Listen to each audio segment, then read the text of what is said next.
Power of the Elements releases in America on August 5th. And nobody is as excited for the big celebration as I am. I am not scientifically possible! Here's everything you need to know. Welcome to Spright format. Spright is a series of level, rank, and link 2 thunder monsters. All of the main deck monsters can summon themselves if you control any level 2 monster. These 2 search, these 2 negate, this one is collude, I don't know why. Their Xyz monster, Gigantic Spright, can be summoned using link 2 monsters as well as level 2 monsters, and has an effect that detaches a material to summon any level 2 monster from deck. Yeah, I've heard there's some shenanigans you can do with that. They also have a Link 2 that reborns, an E-Telly, a Banish spell, and goddammit, Collude again! The most successful variant of the deck in the OCG focused around summoning Swamp Frog from deck and using it to make Totally Awesome, which could be used on the opponent's turn and then brought back with the Link 2 to end on 2 Omni-Negates. The engine also has seen some success with Live Twin, Melffy, Tri-Brigade, and Adventure. Oh hey look, Agent Top with it one time. Tearlaments are a series of mostly dark aqua monsters that focus on fusion summoning. These 3 all have effects that mill a bunch, and a shared effect that triggers when they're sent to the graveyard by a card effect that performs a fusion summon by returning materials from hand, field, or graveyard to the bottom of the deck. Kit Kalos is a level 5 fusion of a tier element in an aqua that searches or mills a tier on summon, sacks a monster on field to summon a tier from hand or graveyard, and mills 5 when sent to grave. Kaleido Heart requires specifically Rhino Heart and 2 Aquas, but has a ASHURA type effect that triggers either when it's summoned or when an Aqua is sent to graveyard that shuffles back a card the opponent controls. And if it goes to the graveyard by a card effect, you can just bring it back. This deck has had a lot of experimentation in the OCG and a lot of very different builds. They tried it with Shadows and then Branded, and now they're finally playing the new non-archetypal series of retrains of cards used by Ishizu Ishtar in the Yu-Gi-Oh! Duel Monsters anime. But everyone just calls it a Shizu tier element. These cards include Agido the Ancient Sentry and Kelbeck the Ancient Vanguard, 2 hand trap adjacent fairy monsters that also have mill effects that triggered when they're sent from the hand to the graveyard. This gives you more ways to fill your grave with material and trigger your fusion summons on the opponent's turn. However, it's currently unclear to say the least when this support will be making it to the TCG. Our best estimate is November, so don't hold your breath. Exosister is a light level 4 spellcaster that can summon itself as well as a copy of Elise from deck if you control no monsters or only Xyz monsters. It also has the same Exosister effect that triggers if a card is moved from either graveyard, but unlike the original sisters, Martha doesn't care who moved it, meaning you can trigger it yourself if you really want to. Exosister Returnia is a normal trap that can pay 800 to target an opponent's card and banish it, and then either perform an Xyz summon of an Exosister monster using monsters you control, or if you've already performed an Xyz summon this turn, you can banish an additional card your opponent controls instead. This deck saw a fair amount of success in the OCG, partially because of this new support, but mostly because the only 2 decks worth playing in Power of the Elements format both planned on summoning from or otherwise moving cards out of the graveyard to make their plays. It's long been said that Exosister would have its day when there's a tier 0 graveyard deck, and by God, that day is finally here. Good for women. Vernusylph, my God, what a horrible mouthfeel, are a series of Earth Fairy monsters, no, not those ones, that all have an effect that discard themselves and either a monster or any Vernusylph card, do something, then special summon an Earth from graveyard and lock you into only activating Earth monster effects for the turn. This one searches a Vernusylph card, this one mills an Earth, this one draws a card, and this one adds an Earth from graveyard to hand. They also have a weird Mass Compulse, a continuous spell that reads like an Apology Legacy support despite being in the first wave, and Soul Charge. Eventually. You really haven't heard much about how people are trying to build this deck, likely because there's no point theory crafting anything new in a format where 2 decks are infinitely better than everything else. But I have heard rumblings of the engine being used in Guru, and I've heard some hype around the idea of looping Pankratops a bunch of times. Perhaps the deck will come into its own with the new support in Darkwing Blast, but that's a video for another day. Mathmech Circular is a level 4 light Cyberse monster that, for cost, sends a Mathmech from deck to graveyard to summon itself from hand, and when another Mathmech is summoned, searches a Mathmech spell or trap. This is incredible support, finally giving Mathmech real 1-card combos, including this one that ends on Superfactorial and Heat Soul. Although the deck still couldn't stand up to Spright and Tier, it did see occasional success and has amazing potential as Cyberse gets more and more generic tools. Melffy! Wally is a level 2 Earth Beast monster that summons itself during the end phase, and when the opponent normal or special summons a monster, bounces back to hand and summons 2 Melffy monsters from deck. Melffy Penny is a level 2 Water Beast tuner monster that can, during a turn in which a beast monster was returned to the hand, can special summon itself and immediately synchro summon using Melffy monsters in hand. These cards are everything the deck could have ever asked for. Wally, as well as the new spell card that everyone's sleeping on, is a huge buff to consistency. Penny raises the deck's ceiling to new heights with synchro combos, and coming into a format where level 2 monsters happen to be really good, yeah, now you understand why I like Power of the Elements so much. Punk, up the jam, punk it up, yeah, punk the jam. Punk Jam Dragon Drive is a level 8 synchro that on summon searches or mills any level 3 psychic. Punk Jam Extreme Session is a field spell that can banish a punk from graveyard to special summon one from hand, and can twice per turn draw a card whenever a psychic pays life to activate its effect.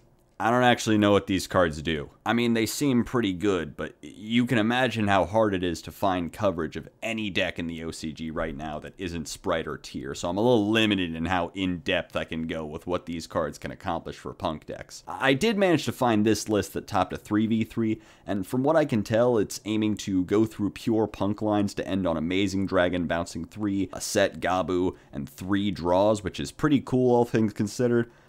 I don't know why you're doing that shit instead of Chaos Ruler, though. You can search Geek Boy. That's cool. Rikka Princess is a level 4 plant monster that can special summon itself for no reason, but locks you into plants while it's on the field. Also, when your opponent activates a monster effect while you control a Rikka, you can shuffle it back from your hand or graveyard and tribute a plant to negate it. Rikka Con can set a Rikka spell or trap from your deck if you control a Rikka monster, but locks you into plants, and once per turn, if you would tribute a plant, you can tribute an opponent's monster instead. Ah yes, another tick on the Tier 0 plant clock. This time in the form of Nib Protection and Lair 2. This is gonna be our format. Plants are gonna dominate. Okay, maybe next format, then we'll go crazy. There's new Vendreads. Deck's still bad and I don't actually care about them. But what I want to talk about is the new Ritual spell, which says to special summon a Vendread from hand, deck, or graveyard, except Vendread Scavenger, the new Ritual monster. Then Ritual summon a Vendread from hand or graveyard. Now what I want to focus on is that restriction, because yes, this card does in fact specifically list the name of a Ritual monster in its restriction. They made it pre-preppable with the restriction, folks. You can't make this up. Krawler Soma is a level 6 insect monster that can target a monster you control and flip it face down to summon itself. Then it can reduce its level by up to 4 to summon crawlers from deck, whose levels add up to the amount you reduced. Now, before Spright was revealed, this card was actually really cool, because there was a line to end on UDF and the Ghost Trick Trap to flip up Crawler Spine so you could play a really sick flip control strategy, but nah, they had to go ahead and say, there will now be only one thing worth doing with level 2 spam, you dumb fucks. There's new Gem Knights, and that's odd. These two cards both require your opponent to control a monster. And this new fusion only seems to have much use for breaking boards. Could it be Konami found out that we were FTKing with Gem Knights and wants to move the deck away from that strategy? Nah, that's stupid. Heroes. But actually, I tricked you. It's Neos support, but they want you to play it like Jaden, where he plays Neospacians and also random hero fusions or something. Some of these new cards are cool, like Neos Wingman, which can pop a bunch of cards on summon, and Crosskeeper, which can draw cards, but the one I'm most interested in is Instant Contact, a ready fusion for E-Hero and Neospacian fusions. I don't know why I find this interesting, it just feels breakable in something. There's a plant that it can summon. Come on, do something with that. Gunkin Suship Shari Red changes our understanding of how card names work. Because its name doesn't become Shari until after the game has already begun, you can legally play 3 Shari and 3 Shari Red, something you can't do with, for example, a legendary Ocean and Umi.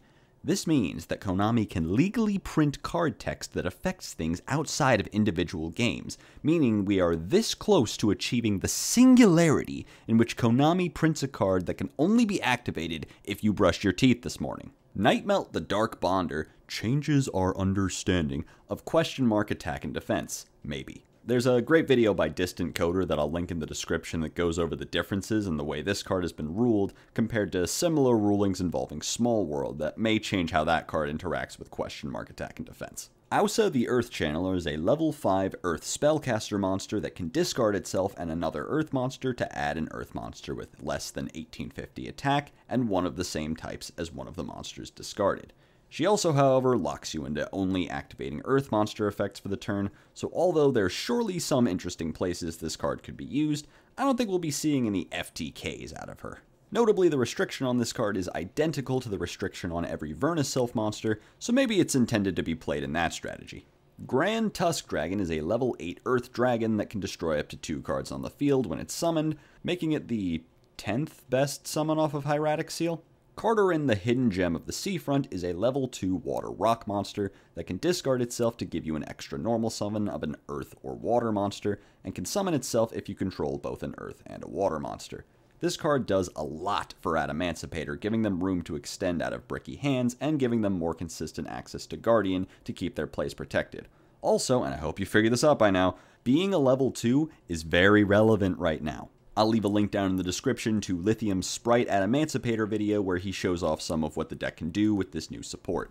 ASHURA is a rank 3 Earth Warrior that requires 3 or more level 3s as materials, can attack once for each of its materials, and has a quick effect monster negate. Technically, this is a step up from Cicada King, which can only negate monsters on the field, but its high material cost will probably hold it back for now. Step aside, rank 3, this is rank 2 format. Scareclaw Lightheart is a Link 1 Beast Warrior that searches the field, spell the link that searches the field, spell the link that searches the field, spell the link that searches the field. It also can revive itself if you control Vsauce Starfrost. This card makes Scareclaw a lot more consistent, but the deck still folds to any Link monster, any spell card, or any trap card. However, this is a Link 1 tri-type, so gotta have mercy on our souls for the lines that could open up. Amaze Attraction Thrill Train is a normal trap that targets either an amazement you control or a monster your opponent controls, and equips to it. If you control the equipped monster, you can change its battle position to make your opponent choose an attraction in your graveyard for you to set to your field. If it's equipped to your opponent's monster, you can banish it until the end phase. Why is Amazement like this? All their interruptions are just barely passable as interruption. They have a weird Book of Moon, a bad Ghost Ogre, whatever the hell Rapid Racing is, and now Farfa?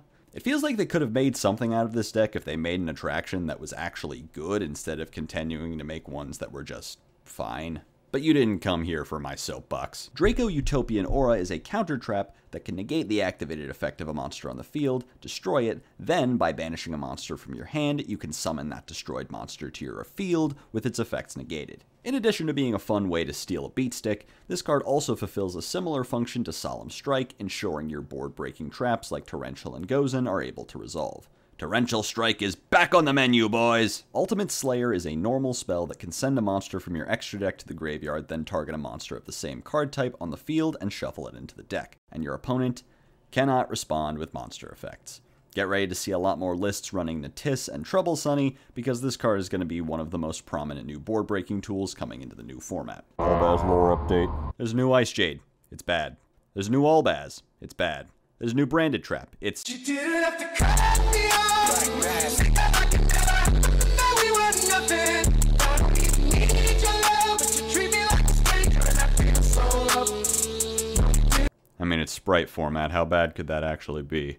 Ghoti, take it up with Jerome, not me, is a new synchro archetype that focuses on banishing its monsters and returning them to the field. The tuners, Paces, and Shift both can banish themselves, come back during the next standby phase, and then synchro summon as a quick effect during the turn they're special summoned. Enoch can summon one of your banished fish when it's summoned, and can banish a fish from grave to search a Ghoti trap. Ascon targets a fish you control and a monster your opponent controls on summon and banishes them, and Deep Beyond banishes all cards on the field if it's summoned during the opponent's turn. This archetype is exclusive to the TCG, so we don't know exactly how much it can do just yet, but it'll take some crazy theory crafting to make it as viable as everything else running around right now. Hello? Hey everybody, Joseph Rothschild here, aka MBT, back with another episode of... Boys, I just got a call from a young man who sounded absolutely distressed. MORPHTRONIC Telephon is a level 1 Earth Machine tuner that, while in attack position, can roll a die, gain 100 life times the result, then summon a MORPHTRONIC from graveyard whose level is less than or equal to the result. Have you noticed the problem? This card is not a hard once per turn. It does not stop you from summoning another Telephon. You cannot roll low enough that you won't be able to summon Telephon.